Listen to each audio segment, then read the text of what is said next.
Families won't know where to bring their children. There are a lot of barriers to accessing mental health services, and for a variety of reasons. Firstly, education. A lot of people are not aware of mental health problems, and so they might not even see it happening until it's a little too late. Also attitudes. I think that there's been a lot of stigma about mental health. So silence in a family about accessing services sometimes can be the first obstacle. People are probably more open to talk about suffering from other diseases such as alcoholism, or being addicted to drugs, etc., than saying I'm depressed, because people don't know how to handle that. People feel very isolated, they feel ashamed, they don't necessarily want to talk to their friends about their kid having mental health problems. I think a long time ago, parents were often blamed for kids' mental health problems. So I think one of the challenges is to make that connection with their parents so they could feel comfortable explaining to them their situation. Keeping it to themselves, it sort of perpetuates the stigma, and it's understandable. No one wants to break the silence, and how can you figure out where to go or what to do if you don't want to tell anyone about it? C'est sûr qu'il y a un gros défi auprès des parents, mais aussi auprès des enfants, parce que quand on est enfant, on n'a pas beaucoup d'expérience dans la vie. Et donc, on ne sait pas trop comment négocier avec ces problèmes-là, ou ces émotions-là, ou ces problèmes-là quand ça arrive. The children don't have the strategies to deal with depression and mental health. And it's important that as parents we're accepting of that. I would say it's twofold. On one hand, the age of consent for medical treatment is 14 in Quebec. So past the age of 14, they're really independent in terms of making their decisions, at least on paper, which means that they have the right to confidentiality, which means we can't tell parents about everything that's going on. And it's very challenging for parents to be involved but kept at a certain distance from their kids who are trying to establish themselves as autonomous people, which is healthy to do, but hard for parents. And on the other hand, I would say the other big challenge is a lot of times the parents are struggling with their own mental health problems, life stresses, marital problems, unemployment.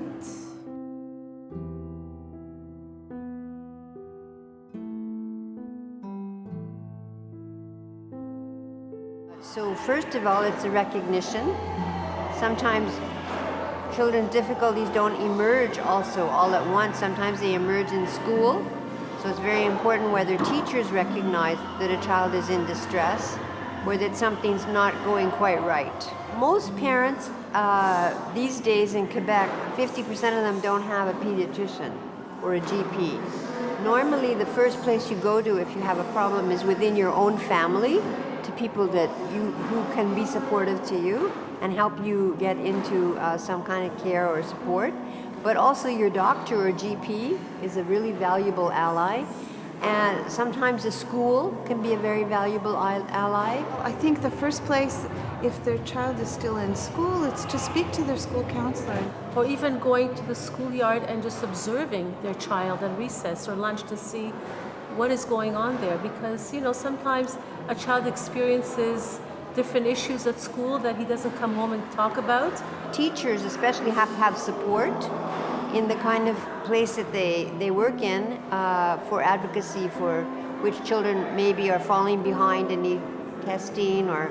Well, at least in Quebec, usually things start at the CLSCs, the community health clinics, essentially, the first-line mental health teams there. The starting point is really to have a primary care physician and a relationship with that person so that you can talk about difficult subjects and really consult in advance, talk about these issues even before they come up in a preventive way. I think a lot of families aren't having these conversations with their children, and they really should. In the end, it's actually not that hard to do. There's a really great organization called AMI Quebec, which is an organization specifically for families dealing with mental health issues. So in terms of, they're a great resource in terms of getting numbers and ideas of different mental health professionals that can be contacted both in the public and the private sector, and they really help families navigate that process because sometimes it's not so obvious. Where do you start, where do you go? Explain to them their situation. I think it's important that they understand what conflicts they're dealing with, and explain that other people have experienced this as well. So maybe to make it seem more normal instead of abnormal, that way they're not, viewed in that negative light. Il faut d'abord en parler.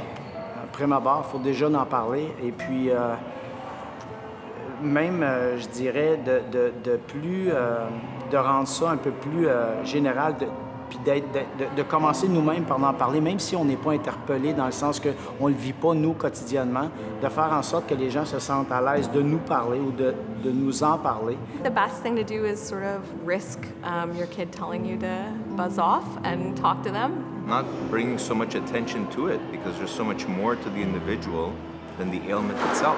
I'm a parent of 4-year-olds, so I think we tend to do a lot of talking and not necessarily listen so much. So I think opening the door, letting your kids know that they can talk to you, and then if they're totally uncomfortable doing that, as many kids are, especially teenagers, it's like, okay, well, why don't you talk to, my friend who's not as scary as me or that, and, starting there.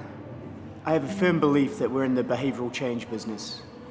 People come to us because they want to lose weight or they want to feel better about themselves. They feel a bit insecure, want to feel part of something, a community. And I think ultimately that's what we do. Underlying that, I want to lose weight because I want to feel better about myself. It's, that's an insecurity. It's an image quite often that's developed from youth all the way up. A lot of these problems start at youth, body image, body awareness, social acceptance. My best advice would be to be there for them no matter what, but not to try and fix them because they are the way they are. Everyone is the way they are. And sometimes when you try and find a solution all the time, it is less helpful because it makes the person feel like who they are is not okay. And so sometimes just being there and listening and being there as a support rather than trying to find a solution is more helpful. Thank you. You're welcome.